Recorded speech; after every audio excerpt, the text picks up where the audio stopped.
What's up YouTube, Capital G here, giving you guys a quick introduction and tutorial to a brand new mobile RPG that I just found out about and that has been taking up way too much of my free time, called Triple Fantasy. I also want to give a big thank you and shout out to the developers over at Gameplete for sponsoring this video and encourage you guys to download Triple Fantasy by using the link in the description. Triple Fantasy is on mobile devices. You guys can get it on your Androids or your iPhones, and the best of all, the game is 100% completely free to download and play. You don't have to spend any money to just jump in and start your own adventure. And you can see right there, one of the things that drew me in instantly was the fact that it is card based. As soon as I saw a deck of cards and shuffling, I was like, sign me up.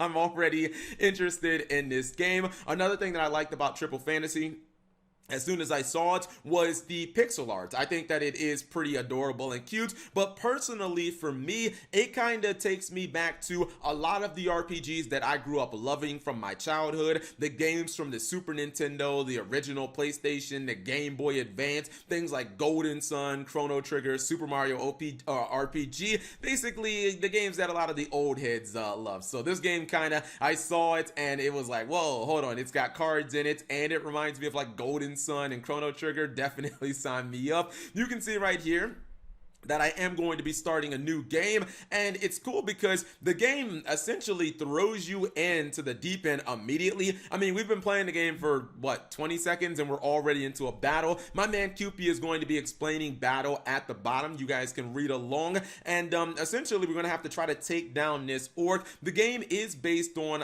cards, and it's really cool because every single turn the game gives you 3 brand new cards to kind of play with, but you can also keep certain cards in your reserve if you feel like you're going to need them for for later, or maybe if one of the cards in your reserve just kind of works in a better, or in a situation better than some of the cards that you've been dealt.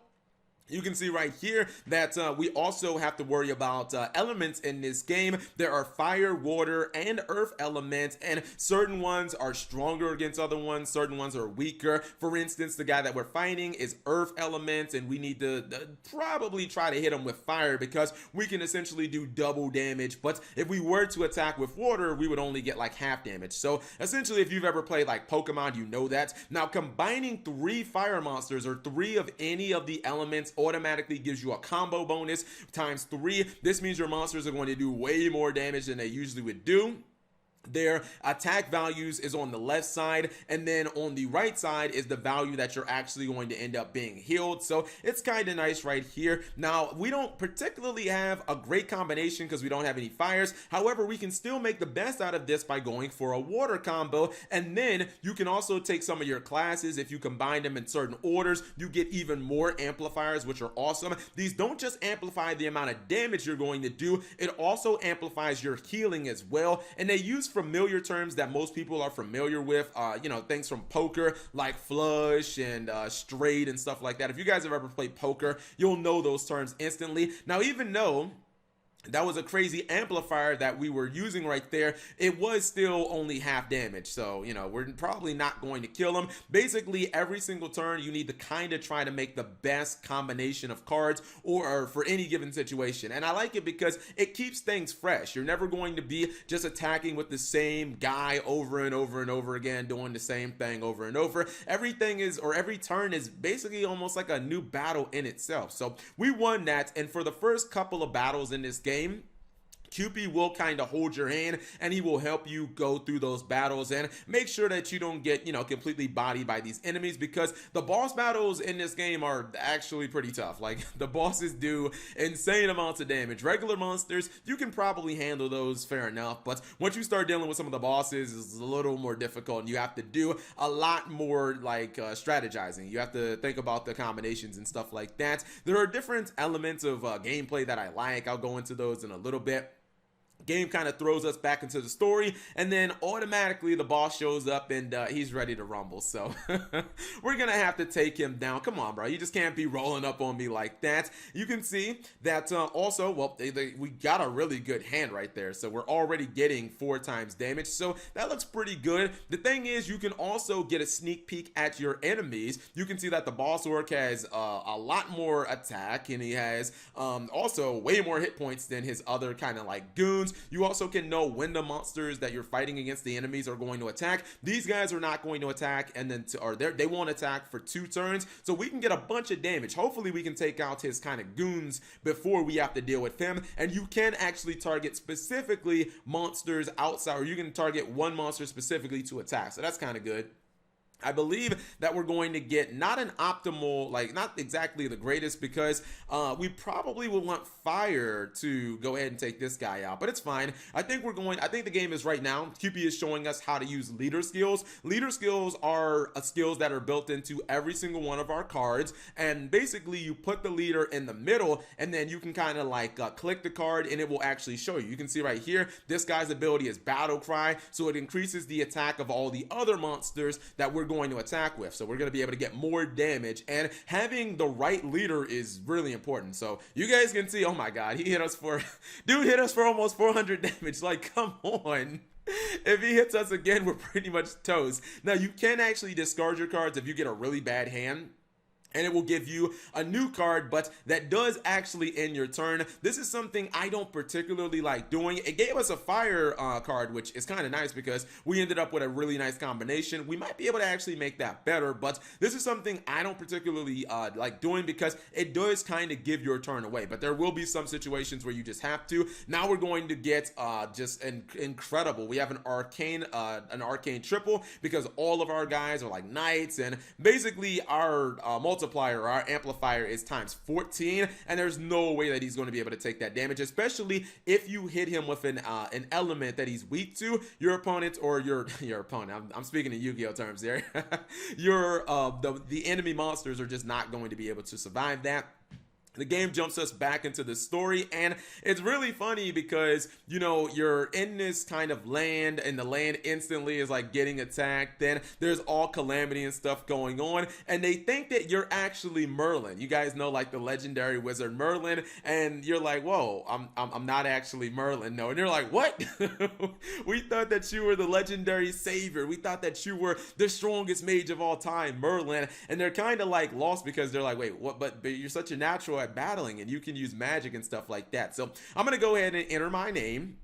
This is the name for your character. This again is just like taken straight from like the old school RPGs that I love, when you name your character. Back when I was a kid, I used to name all my characters after me, whether it was Chrono from Chrono Trigger, Cloud Strife from Final Fantasy VII, etc, like that. So yeah, I'm basically telling them like, yo, I'm not Merlin, guys, but I will help you guys out in your current situation for a little bit of that scratch. If you guys can help me get a little money, or, you know, reward me with some type of prize, something like that, then I can definitely help you out too. I believe that right after this little bit of dialogue, I am essentially going to be able to jump straight into the adventure and jump into some battles where the game is not going to actively be holding my hand. The game does kind of take off the training wheels and let you get your feet wet so that you can kind of explore battles. And there's just a lot to do in this game. You can actually, if you have friends that play this game, you can get cards from them, and they can actually like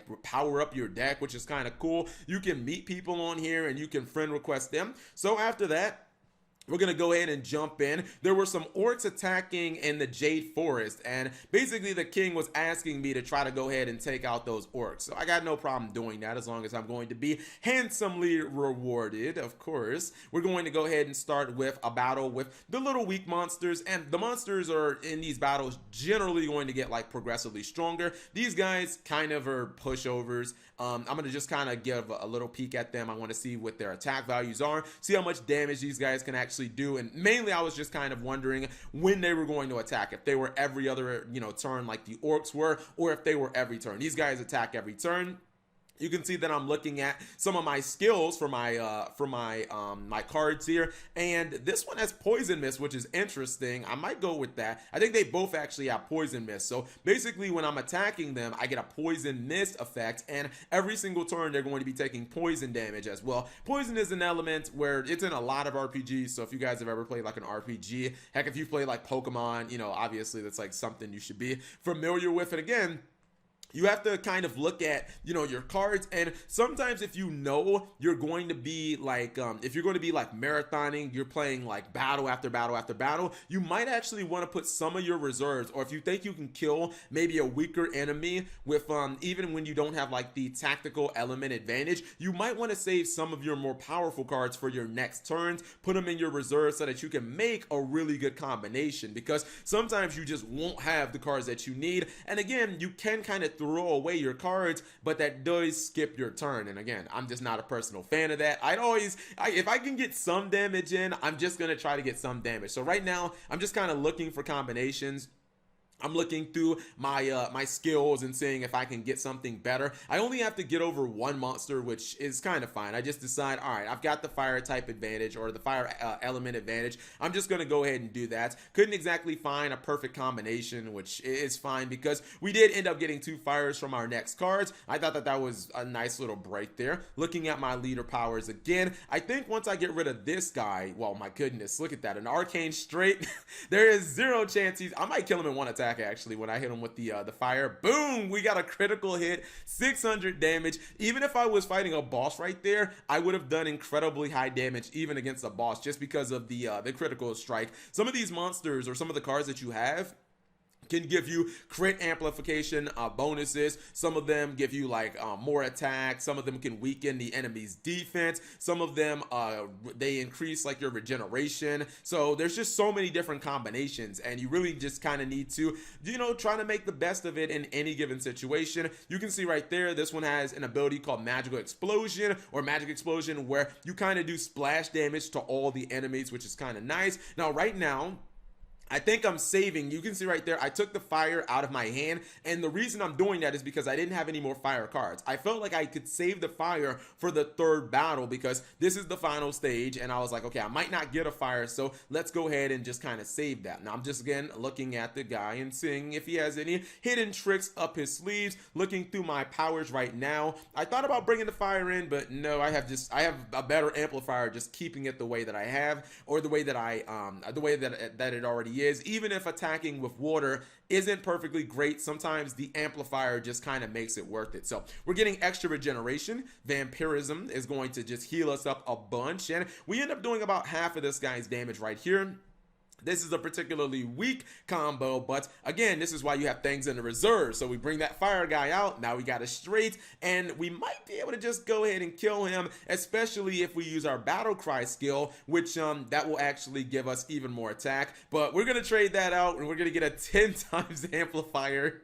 Oh man, I'm not sure if it's gonna get any better than that, and I feel like we're probably just gonna kill him. We're gonna use battle cry, we're gonna get even more attack. Once I hit him with the fire, good night. That's 240 damage plus the 120, and that is basically a wrap. And yeah, you can see how the battles are. Also, after battles, you get other additional cards, and I like this game because essentially you just kind of get bonuses for playing the game. The game rewards you for just logging in and playing every day, for just winning battles. You can also just like claim prizes. You can request friends, but I was like, nah, I'm good, man. I'm perfectly fine. Maybe when I play a little bit more and I get stuck on a level, I'll just go ahead and do that. You can see that I'm just getting my reward, and I get a key. I also get some money that can be used to buy cards. I'm also showing the classifications, steel, faith, and all the magic types, and the different kind of the different typings that there are in the game. It's really awesome, and you know, Triple Fantasy is just a really fun game. I encourage you guys to download the game if you're looking to have a whole lot of fun like I am. Again, the link will be in the description.